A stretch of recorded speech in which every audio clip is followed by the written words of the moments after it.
What it do? It's your girl T Dot Night. I'm back at it again with another Queens Remember in Time Sunday. All right, it's T Dot Night, the prettiest blogger alive, co-owner of Female Hip Hop Now. Man, we got another one for y'all. First and foremost, I want to thank y'all for all the love and support for the last two episodes. Episode 1, Mouthful of Gold, honoring the chat, and episode 2, the Diva of Miami, the Madam of Miami, episode 2. Okay, so y'all went ahead and let me honor Jackie O in that episode also, right? Y'all show so much love. It's a new season. It's a new series. It's a way that historians can show their love for pop culture. Knowing me, I'm a historian, and I like to archive things that Black women do, especially Black women from the South, and showing so much love to the female rappers that came before the Megan Thee Stallions, the Glorillas, the Lottos, I've blanked. There's so many of them, but all those girls that are very prominent in their own region of the South, and just allowing us to honor the ones that came before them because somebody had to lay the road for them to be able to travel on it so smoothly.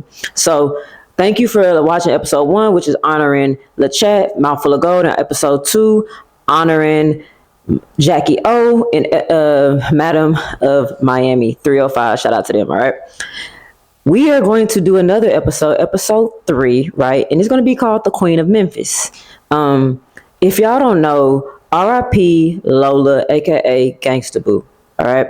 Gangsta Boo, it was a female rapper from Memphis, Tennessee, born in 1979. She was one of the first female rappers I've heard as a kid because I was born in 95. So I heard a late night tip with someone as a young age, but I also listened to Inquiring Minds. That was one of the first CDs I actually listened to back in the day when I was just digging through people's CD crates when I was a kid, and I ran into Where Them Dollars At. Mind you, I was like 6 years old, roughly turning 5, and I just liked the beat and the bounce. Shout out to Tella and Jazzy Faye. That was the original sample of that. But I like how when I got older, I listened to it again, and I listened to the original Tella song, and she flipped it. And Gangsta Boo is just a genius. Like, she started rapping at 15. She got featured on an artist named Kingpin Skinny Pimp. I'm sorry. I Don't Love Him. Love him, right? So she got featured on I Don't Love Him by Kingpin Skinny Pimp, 15, 16 years old.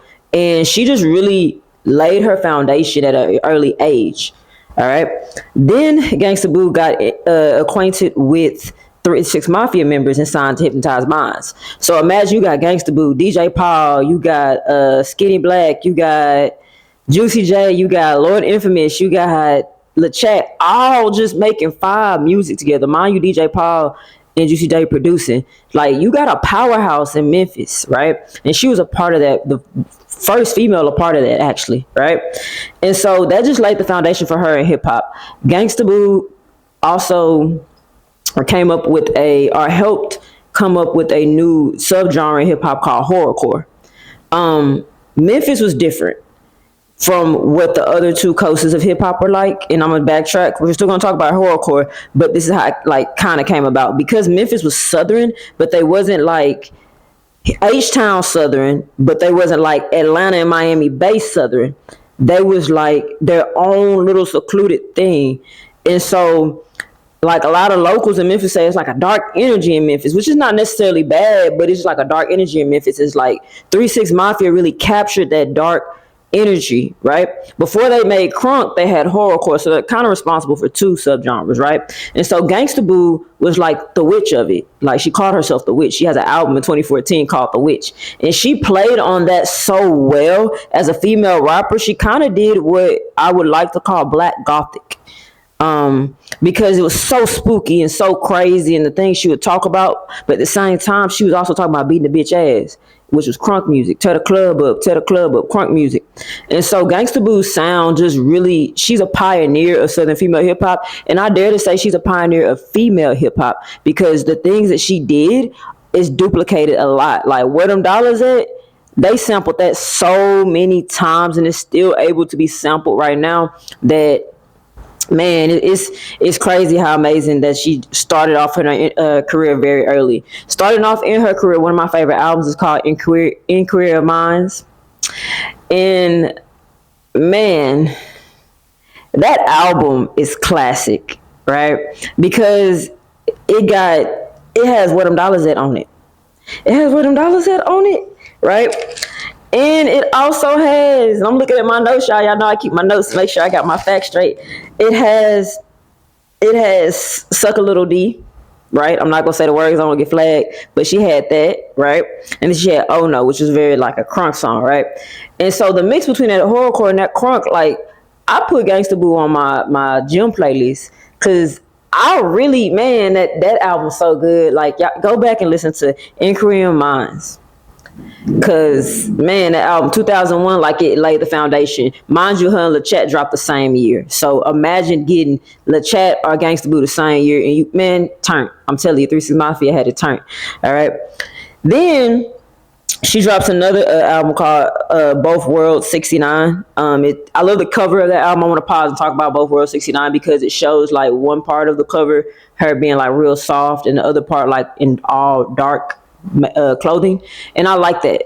I like that because it shows duality. Like I said, a lot of times it's hard to be a female rapper and have duality because of a lot of times they love to put us in a box, and then they love to put black women in an even smaller box to make us feel that we have to stay in there so they can be comfortable. And I love how she didn't allow that to happen with Best of Both Worlds 69, because reality, there's duality in being a woman, and there's also duality in being a female rapper. And I like how she said, like, I can make horrorcore, but my heart can still be broke, which is one of my favorite songs on there, which is Love Don't Live Here. I Love Don't Live, I apologize, You Abandoned Me, the sample.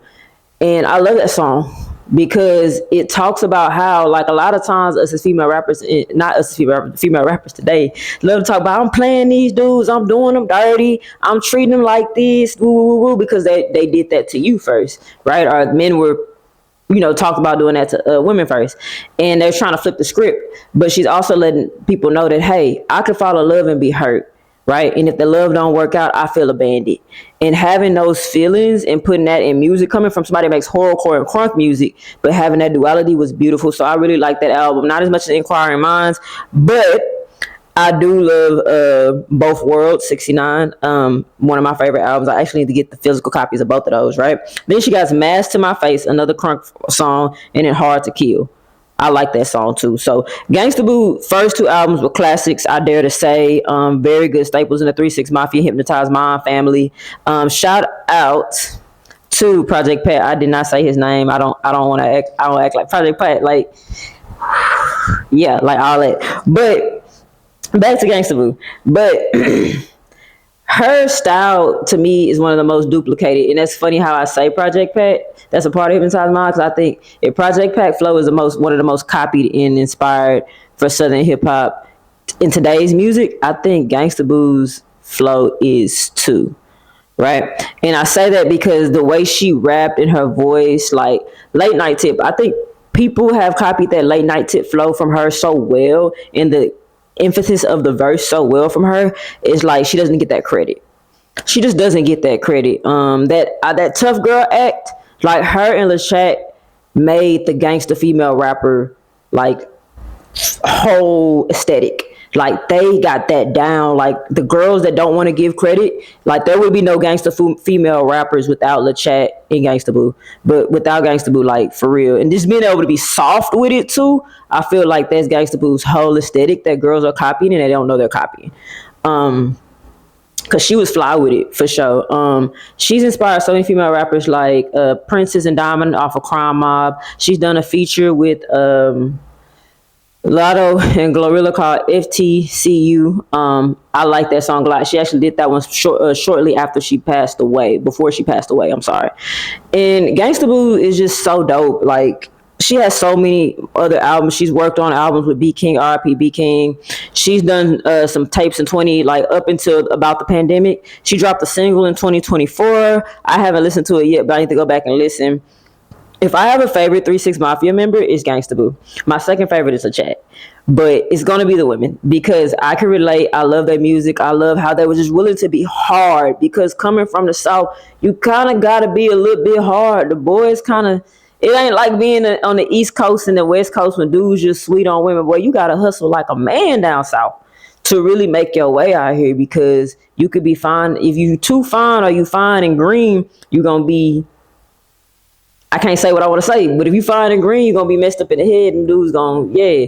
But if you are fine, but you got a good head on your shoulders, you got a legit hustle, or you just know how to hustle and make it work, and you know how to walk in your own lane and lead your own path, you're gonna be okay. And I think LaChat, Gangsta Boo, and definitely Gangsta Boo embodied that for 3 6 Mafia, because they was in a group full of dudes that had their own styles and was heavy hitters, but they stood out and they made sure their verses was hard and they made history, right? Gangsta Boo, shortly after all this history she's made, and after all the history she's made, she passed away January 1st, 2023. I remember exactly where I was when I heard it. I was in my car. I was driving to pick up a daiquiri and some wings and fries. It was lunch. I was waiting on my New Year's Eve meal to finish, New Year's Day meal to finish. But I was like, I'm gonna eat this little lunch. This is before I really got back on my health. But I ate I was sitting there ordering my food, and I got in the car and I turned on my radio, which was by accident because I listened to like my music on my phone. Turned on my radio and boom, R.I.P. Gangsta Boo. I was so hurt. I was so hurt. Like my chest dropped because like I started female hip hop now, and I started to rediscover her music after I was a child, and I said I want to interview Gangsta Boo. Like I want to interview her. Right, mind you, she can DJ too. That's another thing that I found out about after I did more research. She was a great DJ, but I was like, dang, I can't do that. And that's what inspired me to keep pushing, and also inspired this episode and also the series Queens Remembering Time, because we got to get flowers while they here. And even if we can't get flowers while they're still here, we got to just keep giving flowers, because Southern female hip hop is not archived properly. If it's archived, they're archived as like sex symbols or video vixens, or they don't really talk about their bars. It's okay being sexy and being a video vixen. There's nothing wrong with that, but also it has to be respected. And I think that's why I'm choosing to archive it and tell these stories of Gangsta Boo, LaChats, Jackie O's, and more the next 5 episodes we do, because our history is not archived. And if you're a black woman in the South, female hip hop is your history. I don't care how your background is. I don't care if you like it or not. The things that these women, Trina, Jackie O, Kaya, Gangsta Boo, LaChat, Mia X, I could keep going. Ghetto Twins, Mercedes from No Limit Records. She's an R&B artist. I want to do an episode of her. Those things that they did was groundbreaking. China White from New Orleans, shout out to her. Like, the things they did was groundbreaking because they were willing to go into an industry at the time that was male dominated, even though we had women before. Go into an industry on a different coast in a different culture and say, we can rap too.